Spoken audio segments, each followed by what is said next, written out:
Hello mga kabaryo, musta kayo dyan?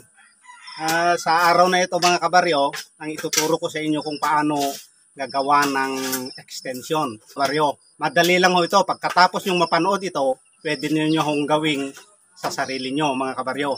Kaya tunghayan ninyo kung paano ko ito gagawin at nang magawa nyo rin sa sarili nyo mga kabaryo kapag may plano kayong gagawa ng extension ng bahay ninyo. Pero bago ang lahat mga kabaryo, disclaimer muna tayo. Ang video ito ay intended lang ho sa mga gustong matuto kung paano gagawa ng extension sa kanilang mga bahay.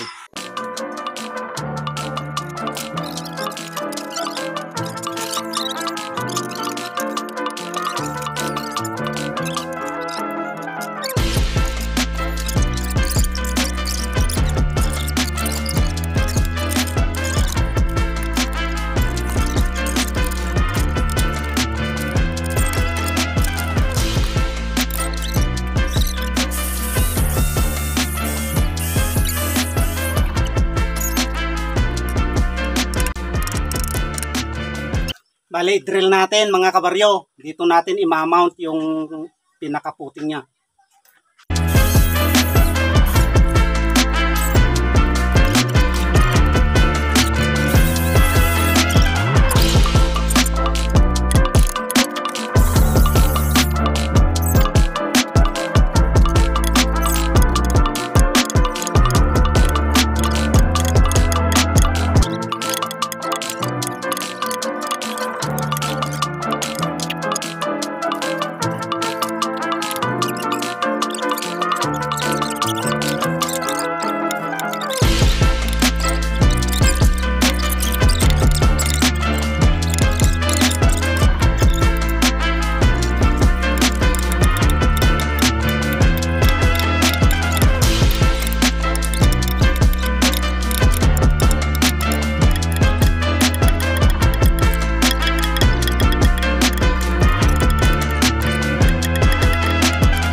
Ito nga siya mga kabaryo, nilagyan natin ng wooden beam at saka wooden trusses na rin mga kabaryo. Lagyan natin ito ng top cord ngayong araw at saka parlings.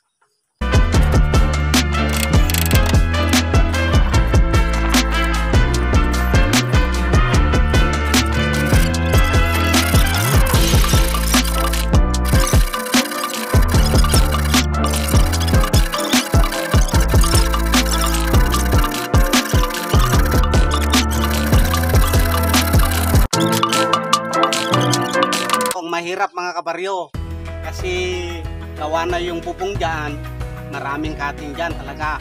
Kailangan lang ng pasensya talaga.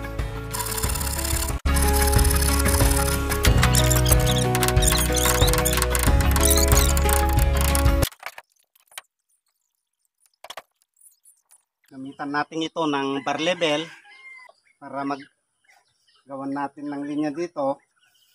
Ikakat natin itong sa sa haligi para sa top chord natin.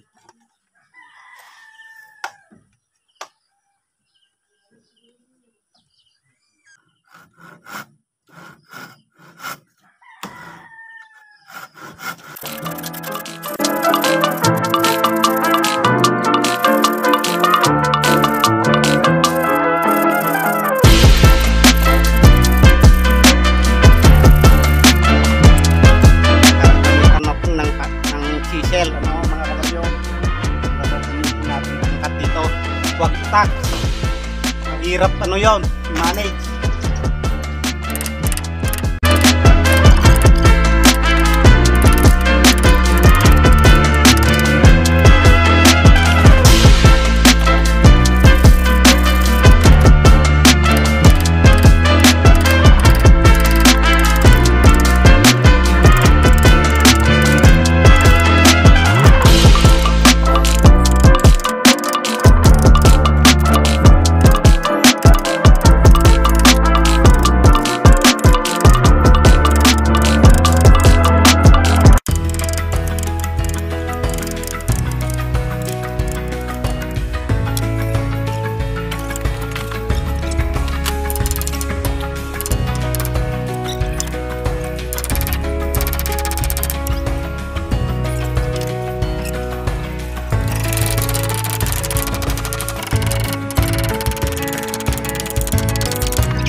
Dito natin ilagay yung top chord natin para matibay talaga siya dito sa sentro ng poste. Paipit natin dito para kahit malakas ang hangin hindi basta buibigay.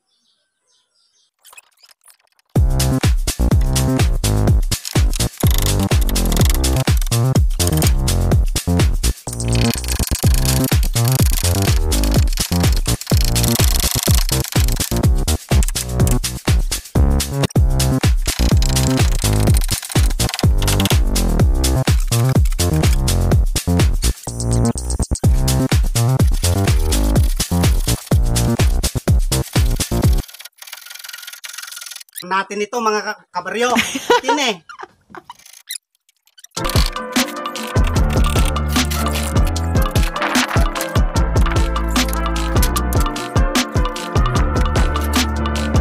Lang ho kadali mga kanayon. Ang gagawin natin, kukuha tayo ng galba, yun ang pang-eskwala natin para sure.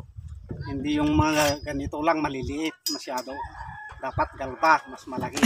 Mas malaki. Mas maganda mga kabaryaw.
mga kabaryo, naglagay tayo ng choke line dyan. Diretso ho yan. Sa may edge ng pinakamababang parlings natin. Diyan tayo magbe-base sa edge ng galba natin para hindi bako-bako, para diretso lang tignan mga kabaryo. Sa pagduduktong mga kabaryo, dapat ito, mga kabaryo, dapat naglapat yan dito sa edge niya. Hindi dapat naglumbahan. Sumobra. Hindi dapat sumobra yan, dapat eksakto lang. Dito tayo magbe-base kapag nagdudugtong tayo mga kabaryo. At dapat naglapat yan. Unahin na natin ipako ito mga kabaryo. Ayan mga kabaryo, hindi na yan magbabago. Pagkatapos, pagpunta naman natin dito sa parte dito, ganito lang kadali mga kabaryo mag-set ng galba. Dito, nagbe-base tayo ng 5 inches dito. May marka ako dito. Dito, itatapat ko ito sa choke line natin. Diretso ho ito, choke line natin hanggang sa dulo. Yung marka ko, yun ang itapat ko dyan para diretso yung edge ng galba natin. Ganun lang kadali mga kabaryo. Kung masusundan nyo yan, tiyak, kaya nyo nang gawin sa sarili nyo.